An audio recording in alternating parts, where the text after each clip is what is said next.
2025-yilda shaxsiy brendini qanaqa qilib eng arzonga, eng tez yo'lga qo'yish bo'yicha barcha tajribalarimni sizlar bilan bugungi videoda bo'lishim.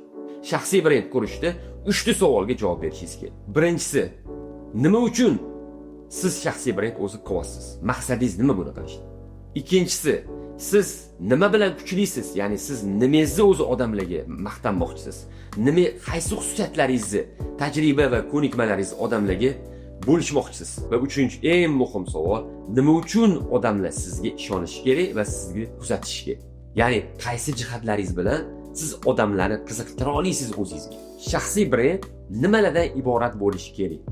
Birinchisi, sizni shaxsiyatingizdan iborat bo'lishi kerak. Ya'ni siz yagonasiz. Sizni qobiliyatingiz, sizni xarakteringiz, sizni dunyoqarashingiz, sizni visioningiz, sizni o'zingizni tutishingiz, sizni o'zingiz uchun belgilab olgan qadriyatlaringiz va yashash tarzingiz bu sizga xos, bu boshqalarda yo'q. Mana shu 5 ta 6 ta narsani yig'ganda, mana shu 5 xil xususiyatni yig'ilgani faqatgina sizda bor. Boshqa odamda shuni bittasi boshqacha bo'ladi, juda bo'lgan. Ikkinchisi, sizni ekspertligingiz, ya'ni bilimingiz va tajribangiz yoki ko'nikmalaringiz juda muhim. Ya'ni siz jamiyatga o'zingizni qaysi ko'nikmalaringizni, qaysi tajribangizni va qaysi bilimlaringizni bo'lishmoqchisiz. Va bu bilim, tajriba, ko'nikmalaringiz insonlarga foyda berishi kerak. İnsanların hayotiga qiymat qo'sha bilish kerak. Keyingisi, kontent tuzishingiz, qanaqa kontent tuzishingiz va doim shu kontentni odamlar bilan bo'lishib borishingiz. Ya'ni siz qaysi ijtimoiy tarmoqlarda, qaysi platformalarda aktiv bo'lasiz? O'zi qaysi platformalar sizga kerak degan savollarga ham javob berib, shuni tanlab olgan bo'lishingiz kerak. Va o'sha tanlagan platformangizda doimiy ravishda videolar va postlar, ya'ni ma'lumotlar bo'lishib borishingiz kerak. Va to'rtinchisi, auditoriya, ya'ni xalq sizni kim deb tanishi kerak? Qaysi xususiyatlaringiz uchun xalq sizni yaxshi ko'rishi kerak? Siz o'zingizni xalqqa kim deb tanishtirmoqchisiz? Qaysi xususiyatlaringizni ko'rsatib o'zingizni yaxshi ko'rsatmoqchisiz? Mana shu 4 ta muhim jihatdan iborat bo'lsagina shaxsiy brend mukammal bo'ladi. Mana endi eng qisqa joyga keldik. 2025-yilda shaxsiy brendini bo'tgan odam nimalarga ahamiyat berishi kerak? Mana shu hosilaga keltirgan 5 ta muhim narsalarga ahamiyat berib, shularni qisqaligina shaxsiy brendinglar tez uchib ketadi. Birinchisi, o'zingizga tor nisha tanlab olishingiz kerak. Bu nima degani? Ya'ni har xil mavzularda chiqib gapirish kerak emas. O'zingizni tanlab olgan sohangizni va uni atrofidagi mavzulardagina gapirish kerak. Ko'pchilik shaxsiy brend qiluvchida boshida juda katta xatoga yo'l qo'yadi. Ya'ni chiqib turib, xohlagan mavzusida gapiradi. Bugun chiqib qaynona-qaynotani gapiradi, ertasiga chiqib psixologiyani gapiradi, indiniga chiqib masalan o'zi telefon sotilgan bo'lsa, telefon sotishni gapiradi. Keyingi kuni chiqib turib, ruchka haqida gapirib ketadi. Keyingi kuniga chiqib turib, bitta restoran haqida gapirib ketib qoladi. Ya'ni har kuni har xil temada gapiradi. O'zi bitta sohani ustki nishani tanlab olmasdan, bir kun bog'dan kelsa, bir kun tog'dan keladi. Qaysi mavzuda yaxshi prosmotr bo'layotgan bo'lsa, qaysi tema haykka chiqayotgan bo'lsa, bo'ldi o'sha temaga chiqib, like olmanmi, prosmotr ko'pmi deb o'zini o'zi xursand qilib video qilib yuraveradi.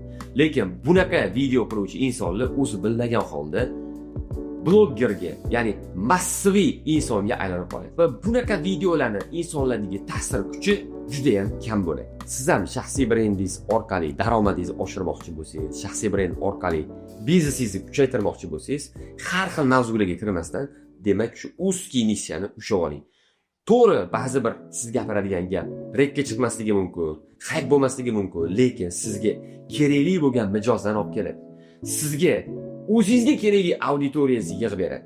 Agar siz har xil mavzularda gapirib o'rsangiz, sizga kerak bo'lmagan auditoriyani yig'ib olasiz, massani, va ularga gapirayotgan gapingiz kerak emas auditoriyaga orada yetib borib qolib, ular sizni videongizni ko'rmaydi va qaysidir videolaringiz prosmotri juda ham past bo'ladi. Chunki Instagram, YouTube, Facebook sizni video qo'yganingizda, sizni auditoriyangizdan birinchi 100 ta odamga shu videoni ko'rsattiradi.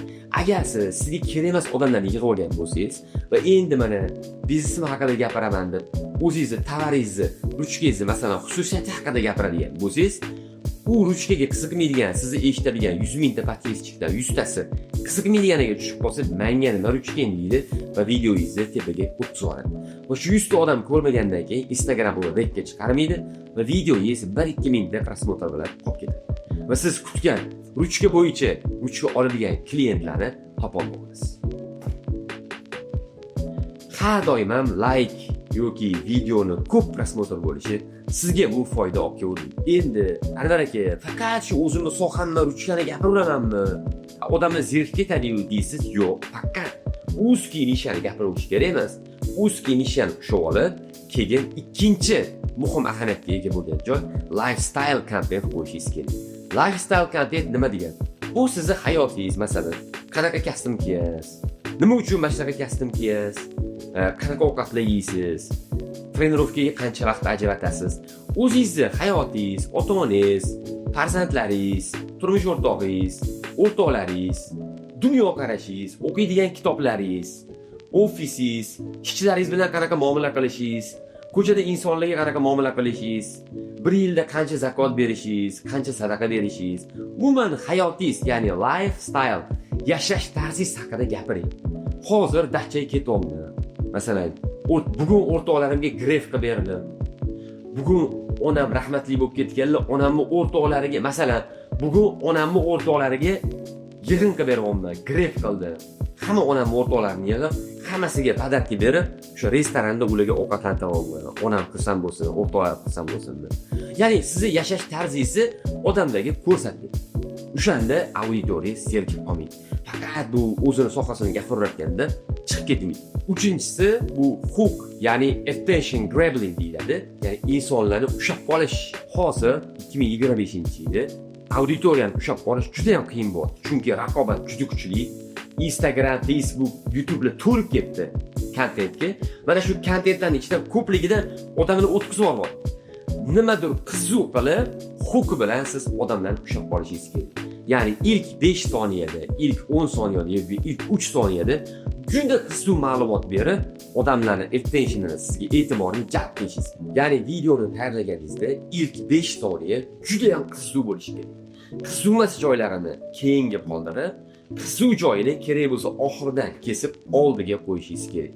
Chunki agar shunday mana sizga chiqqan videoni ko'rib turgan odam o'tkazib yuborsa, u ketdi. Lekin shu yerda siz qiziq gaplar, kalit so'zlar, kalit gaplar, ushlab oladigan hook gaplarni yoki so'zlarni ishlatsangiz, o'sha so'zlar va o'sha gaplar insonlarni ushlab qoladi.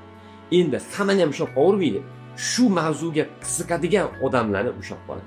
Shuning uchun attention grabbing bo'yicha ChatGPT ga ham yozib, sizlar o'zingizga kerakli ma'lumotlar olsanglar bo'ladi. Yana bu haqida batafsil ma'lumotga xohlayotgan bo'lsanglar, izohlarda yozib qoldiringlar. Anvar aka, mana shu attention grabbing yoki hook bo'yicha bizga 5 tadan yoki 10 tadan misol keltiring yoki meni sohamni yoritib bering desangiz, men sizga o'sha sohangizni kelgusi videolarimda batafsil yoritib beraman. Qaysi so'zlarni ishlatish kerak, gap qanaqa boshlash kerak, gapni nimadan boshlash kerak, gapni boshida baland ovoz bilan boshlash kerakmi, past ovoz bilan? Nima muzikalar qo'yib odamlarni jalb qilsa bo'ladi?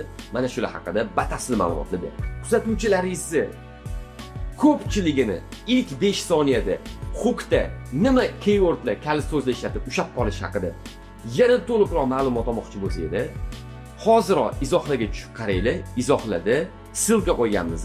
Shu silkaga bosib Telegram kanalimga o'tib olinglar. Telegram kanalimda attention grabbing bo'yicha va hook bo'yicha batafsil tushuntirib berganman. Ya'ni sizni kuzatayotgan odam unda sizlar videoingiz chiqib qolganda tepaga o'tkazib olmasligi uchun nima kalit so'zlar ishlatishingiz kerak, gapni nimadan boshlashingiz kerak, qanaqa emotsiya berishingiz kerak. Mana shularni batafsil tushuntirib bergan. Aziz do'stlar, umuman olganda siz potensial mijozlar qidirayotgan bo'lsangiz, o'zingizga kerakli auditoriyaga yig'moqchi bo'lsangiz, 3-qism bitta narsaga juda katta ahamiyat berishingiz kerak.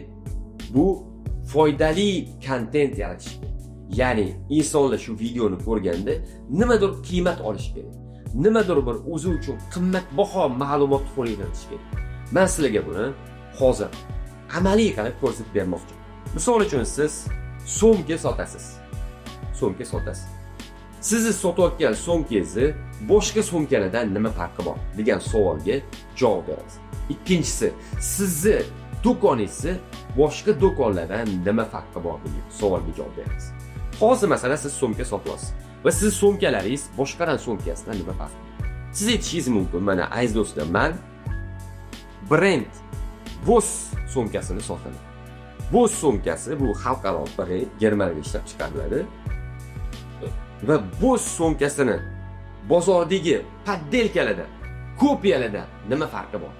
Yoki bo'lmasam poddelka kopiya emas, umuman brendi yo'q, arzon, shirpatirib so'mkalardan nima farqi bor? Mana bu yerda keyin tushuntirib berishingiz mumkin. Masalan, men nima uchun shu Boss so'mkasini sotaman? Birinchidan, buni narxi Louis Vuitton yoki Tom Ford yoki Burberry'larga o'xshab juda ham qimmat emas. Masalan, Tom Forddan so'mka sotib olaman desangiz, $5000 turadi. Lekin Hugo Bossdan siz $500,000 orasida xuddi shu so'mkani sotib olishingiz mumkin. Endi $5000 so'mkani kimdir o'g'irlab ketsa, sizni yo'lingiz yomon bo'lib qolishi mumkin. Lekin $500,000 so'mkani yo'qotib qo'ysangiz, ozgina kayfiyatingiz buziladi bu. Xo'p, mana shu so'mkani arzon so'mkadan nima farqi bor? Qimmat so'mkadan farqini tushuntirdim, buni narxi. Lekin shu Louis Vuitton yoki Tom Ford so'mkani bundan deyarli farqi yo'q. 80% mana shu Boss so'mkasi Louis Vuitton yoki bo'lsa Burberry, Tom Fordlarning so'mkalaridan deyarli farqli. Bu ham qimmat zo'r ustalar tomonidan tikiladi. Bu ham o'sha bir sal qimmat material ishlatadi va bu ham bitta qimmat do'konda sotadi. Endi farqi nimada? Farqi mana bu ruchkasida. Farqi shundaki, siz mana bu ruchkasini men masalan shu so'mkamni 1 yildan beri ishlatyapman va ruchkasi umuman yeyilib ketmadi. Ko'pincha arzon so'mka olsangiz, uni materiali arzon material bo'ladi va bu yeyilib ketadi. Yana bitta eng yomon joyi bu so'mkalarda zamogi bo'ladi. Ya'ni bu so'mkalarning zamogi tez buzilib qoladi. Lekin mana shunaqa brendlarning zamogi umuman buzilmaydi. Bularning zamogini siz sotayotgan paytingizda sizga aytadi. Buni zamogi taxminan 100,000 marta ochib yopishga mo'ljallangan bo'ladi deydi. Va bu zamogga deydi men deydi. Faqat deydi dunyodagi eng qimmat Yapon zamogi bor, ishlab chiqaruvchisi. Shundangina olaman. Xitoydan ham, Turkiyadan ham olmayman, даже Yevropadan olmayman. Faqat dunyodagi nomerning Yapon zamogchisidan sotib olaman deydi. Mana shu sizga o'sha qiymat bo'ladi. Siz o'sha bunga qiymat berasiz. Ya'ni zamogi hech qachon buzilmaydi deb garantiya berasiz.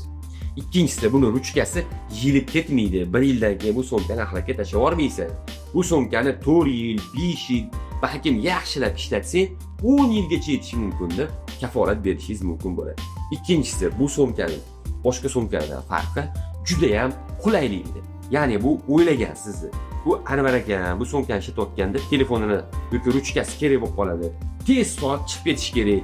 Tez solib kim bilan uchrashuvga ketish kerak deganda mana bu yerga so'mkaga, demak, telefonni solib qo'yasiz. Ruchkani yoki mikrofonga tegib solishiga qulay bo'ladi va tez yopish kerak, tez ochish kerak, o'ylab o'tirish kerak. Mana shunaqa qulayliklari bor. Ya'ni so'mkani ichidagi karmonlarni ham to'g'ri joylashtirgan. Bu yoq tarafga bitta qo'ygan, bu yoq tarafga bitta ochish qiyin bo'lgan sekret degan qo'ygan. Bitta misol uchun pul yoki karta yoki samolyotga masalan aeroportga ketayotganda pasportingizni solib qo'ysangiz, biletdan solib qo'ysangiz bo'ladi. Nega? Shunda yopmasangiz ham, zamok qilamasangiz ham mana bu yoqib o'chab turaveradi. Keyin yana bu yerda bitta qiziq joyi, mana bunaqa joyini qoldirib ketgan, tasmasini. Bu tasma, demak, bagajga bu so'mkani bagaj ruchkasiga tiqib olsangiz bo'ladi. Men bu yerda hozir nima qilib berdim sizga? Men sizlarga qiymat berdim. Bitta so'mkani oddiy so'mka emasligi, balki u sizni hayotingizni qulaylashtirishi, balki u uzoq muddat sizga xizmat qilib berishi va balki uni ichidagi yana qo'shimcha qulayliklar mavjudligini ko'rsatib beradi. Buni ichi ham juda qulay qilib joylashtirilganligini ko'rsanglar bo'ladi.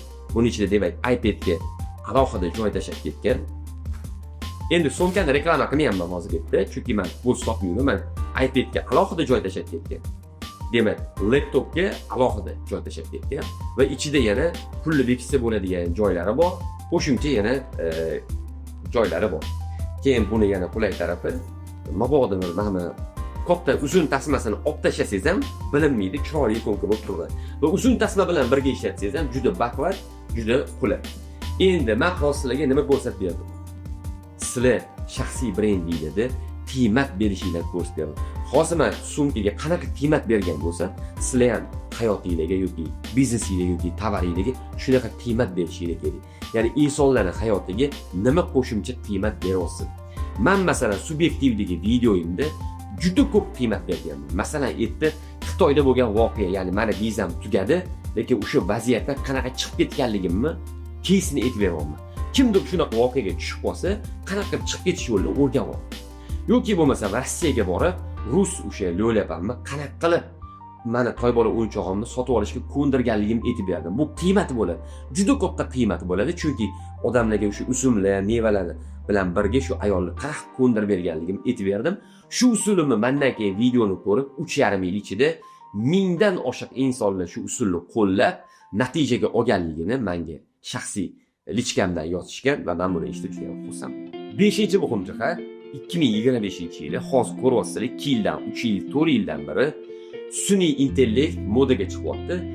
Ya'ni siz ham shaxsiy brendingizga sun'iy intellektni integratsiya qilishingiz kerak. Bu nima degani? Demak, o'sha chatbotlardan foydalanishingiz kerak. Subscription botidan foydalanishingiz kerak.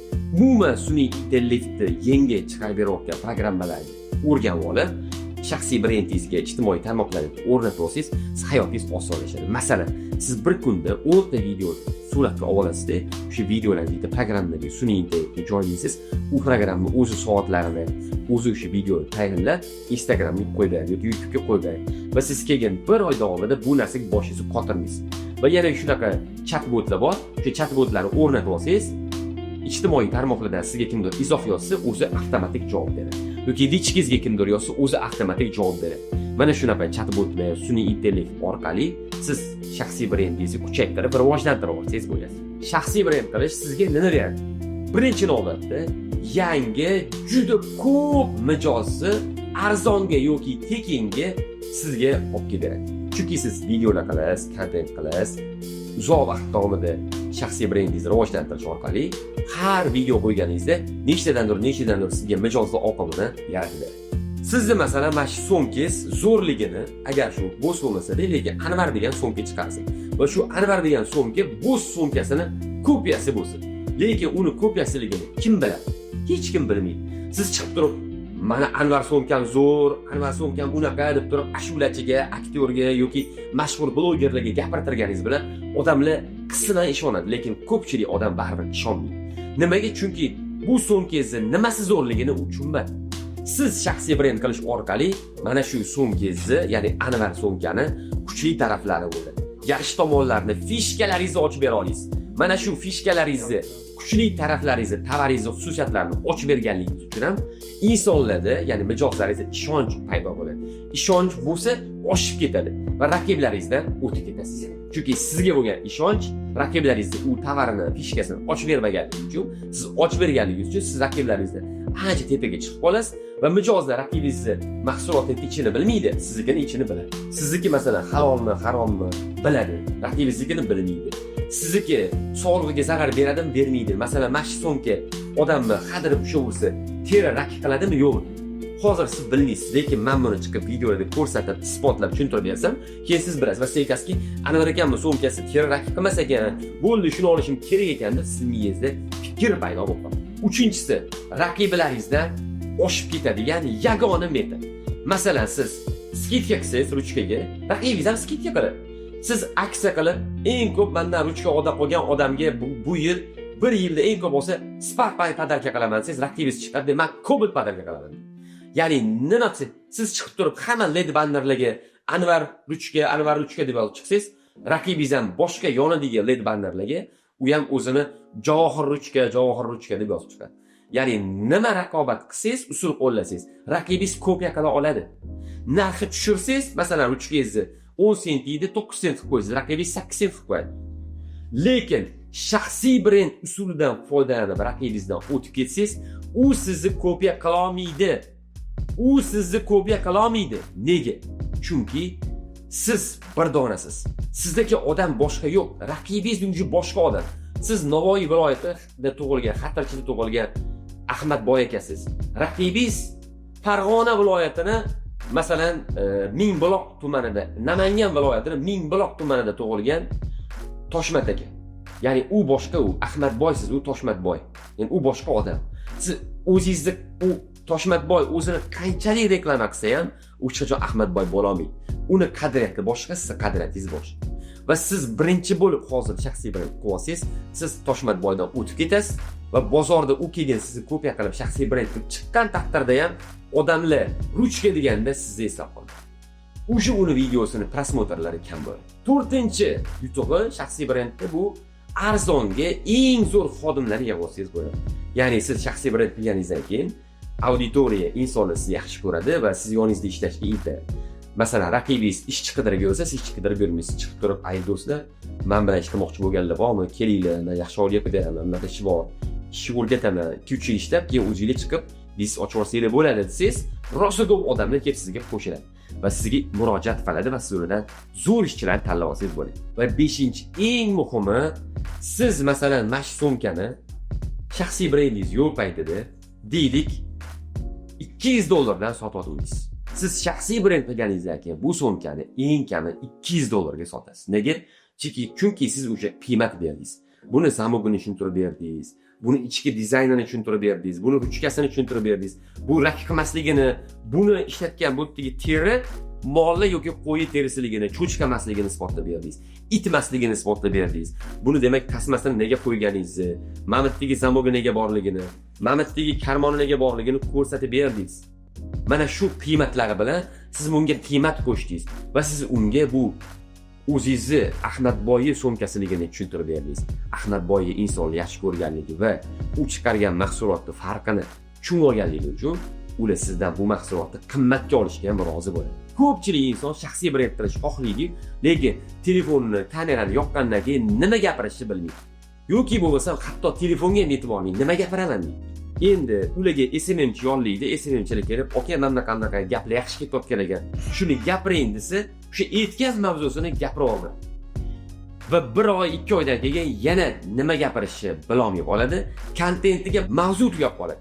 Mana shuni siz ham agar shunaqa vaziyatga tushib qolgan bo'lsangiz, ya'ni shaxsiy brendingizni boshladingiz, lekin uni yurita olmayapsiz, nima gapirishni bilmayapsiz yoki qanaqa qilib gapirsam, nima mavzuda gapirsam menga mijoz keladi. Nima mavzuda gapirsam, o'zimni shaxsiy brendimni to'g'ri yo'lga qo'yaman deb bilolmayotgan bo'lsangiz, hoziroq shaxsiy brend qilishni boshlashingiz kerak. Buning uchun eng zo'r variant bizani 1 yilda bor-yo'g'i 1 marta o'tkazadigan shaxsiy brend formulasi loyihamizda ishtirok etishingiz kerak. Bu loyihamiz onlayn tarzda bo'ladi. Agar siz katta tadbirkor bo'lsangiz yoki pulingiz bo'lib turib, tez mashhur bo'lmoqchiman deb shunga mablag' ajratadigan bo'lsangiz, sizni VIP shogird qilib olaman. Ularning soni juda ham sanoqli bo'ladi.